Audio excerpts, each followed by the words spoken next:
On the Ning Nang Nong, where the cows go bong, and the monkeys all say boo.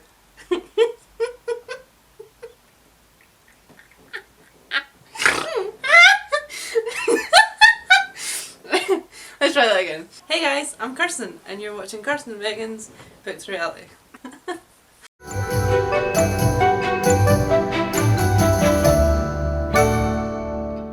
Welcome to the midweek reading corner. We don't really have a name for it yet.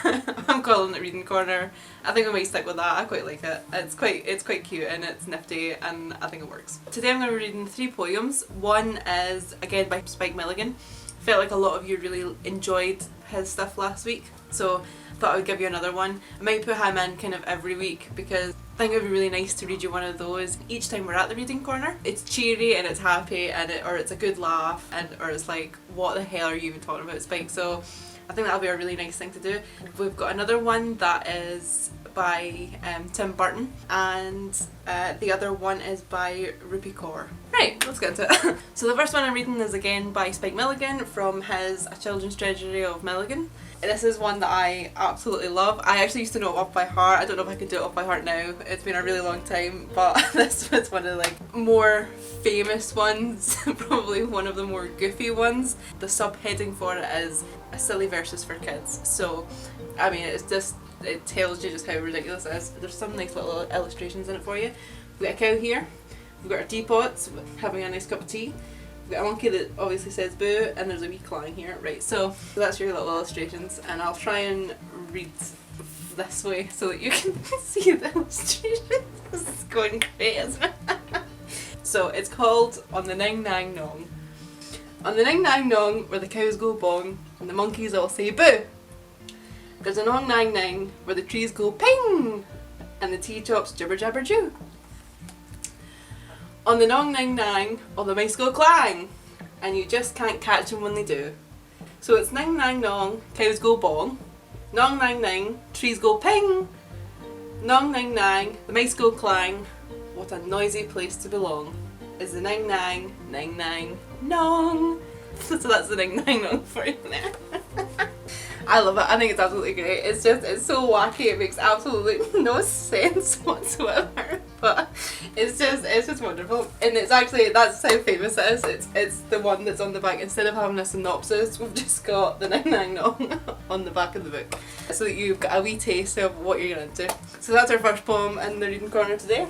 So our second poem today is from The Melancholy Death of Oyster Boy and Other Stories by Tim Burton. This was actually a gift that I got for my birthday one year from a friend, and it's one of those ones that's travelled with me everywhere. I absolutely love it. It's everyone who knows Tim Burton, who is hopefully all of you, know how just bizarre he is and how weird he is. The illustrations are fab.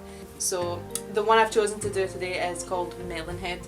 It's quite short and it kind of gets to the point, and it's quite good fun, in the same way that it's quite sad.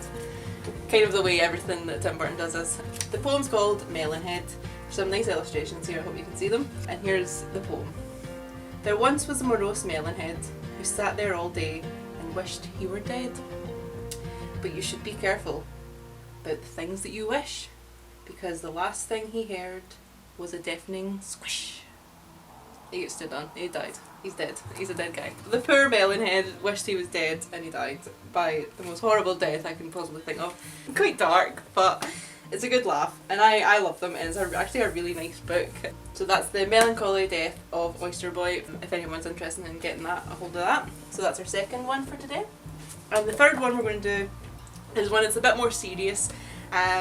It's from a book called Milk and Honey by Rupi Kaur. All the illustrations are by her herself, the same as the other two, which is lovely, but this one's a bit more, this was quite mainstream for a while. I don't know if it still is, people still read it every so often. I like reading it. I mean, the back of it literally says, this is the journey of surviving through poetry, this is the blood, sweat, tears of 21 years, this is my heart in your hands, this is the hurting, the loving, the breaking, the healing. So it's kind of a her going through different kind of little poems for those specific feelings, I guess. And there's one that's within the healing section, and that's how it's broken up. It's broken up into the hurting, the loving, the breaking, the healing, and each sort of subsection has poems that relate to that. And the one that we're going to read today is In the Healing. It doesn't have an illustration, so I'll just read it from the page. The reason I chose this, now this is a bit more of a serious one, I thought it would end on a serious note for you guys. Sorry. It's not serious, it's quite nice. And the reason I've chosen it is because I think a lot of you guys know me for the fact that I'm always laughing and always smiling. Well, for the most part. I would hope that that's kind of how you know me. And this kind of relates to that. So it's within the healing section, and this is how it goes. I have what I have, and I am happy. I've lost what I've lost, and I am still happy. I just really like that one because it's so very much a me poem. That one kind of means a lot to me because I like to think that even though I've gone through all that crap, I still try and find the humour in everything. I still try and laugh about everything. You know, it's that whole thing that people say about if you don't laugh you'll cry. So, and I like to think that I make jokes about the crap that happens in my life and I make fun, if you will. Sometimes I go a bit beyond the pale and some people have to kind of put me in line because I'm too busy joking to really understand that other people are still grieving or, you know, suffering. So it's a really important one, and I think it's really important at the moment with the current climate that we're in, because I know a lot of people are losing jobs, they're losing loved ones, and you know, I'm not saying that if you lose someone you should still be happy. How dare you not have a smile on your face after you've just suffered a loss. What I am saying is that don't feel guilty about smiling or having a really good day after, you know, it's not been that long since you have lost someone or you've been through something or you lost a job or whatever. You know, don't feel like you have to be miserable just because that crap has happened in your life. You don't have to be. What I would like to say is that don't smile because you feel like you have to, smile because you want to. So that's my little therapy session for you guys today. So that's the 3 poems we decided to go to. That is the Ning Nang Nong from A Children's Treasury of Milligan, Classic Stories and Poems. So check that one out. Ning Nang Nong, remember? Second one was from The Melancholy Death of Oyster Boy and Other Stories by Tim Burton, and the poem we read was Melonheads, in case anyone wants to look that up.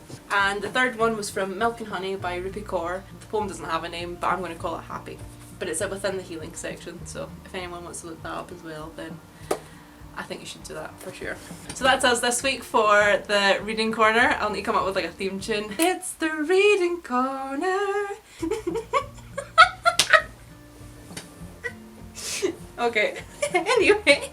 No, I will have to come up with like a theme or something, you know, something to start the thing with you know, something nice and happy and catchy to get us all going, so that we all know that when you join the reading corner you're in a happy place. Somewhere you can just sit back and be like, let's just let Kirsten be an absolute twat and read this. Kuda. No, they're not outside, they're at the camera, you have to look at the camera. Look. She's an idiot. Her reaction's fine. In case anyone's wondering, she's got to take antihistamines any time her face decides to swell up or anywhere else that decides to swell up. Sorry, Snip. She was absolutely fine yesterday, but she had a wee bit of a swelling nose today, so she's had more antihistamine. So I'll see you, not next week, because next week I'll be doing my creative process for the cottage, but I'll see you the week after. So that's us. So thank you so much for joining me. I hope you guys are all safe, I hope you're all well, and I'll see you next Sunday. Alrighty, bye!